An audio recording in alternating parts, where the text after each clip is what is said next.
சேலம் பொன்னம்மாபேட்டையில் உள்ள நியாய விலை கடையில் விநியோகிக்கப்பட்ட இலவச அரிசி தரமில்லாமல் இருப்பதாக கூறி நியாய விலை கடையை பொதுமக்கள் முற்றுகையிட்டனர்.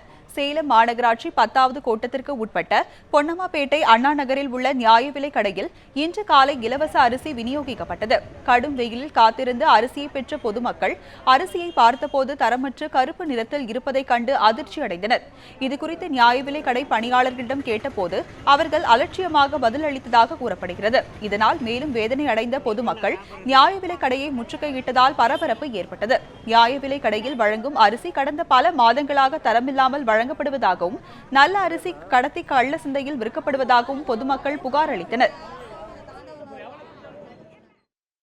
இந்த மாதிரி அரிசியில எல்லாம் நாங்க எப்படி சமைச்சு சாப்பிடுறது? 20 கிலோ அரிசி இருக்கான்னு எடை போட்டு பாருங்க, நீங்க உங்களுக்கே தெரியும். அரிசியே நல்லா இல்ல, இது எப்படி நாங்க வாங்கி சாப்பாடு செஞ்சு சாப்பிடுறது? இதை நம்பிதான் இருக்கோம். நாங்க இதை வச்சு எப்படி நாங்க சமைக்கிறது சாப்பிடுறது? நாங்க இதை நம்பிதான் நாங்க வேலைக்கு போய் பொழப்பு பண்ணிட்டு இருக்கிறோம். இப்படியே ரேஷன் கார்டுல ஊழல் பண்ணா இருக்கிறவங்க எல்லாம் என்ன பண்ணுவாங்க? உங்ககிட்ட இருக்குது, நீங்க சாப்பிடுவீங்க, நாங்க எங்க போறது?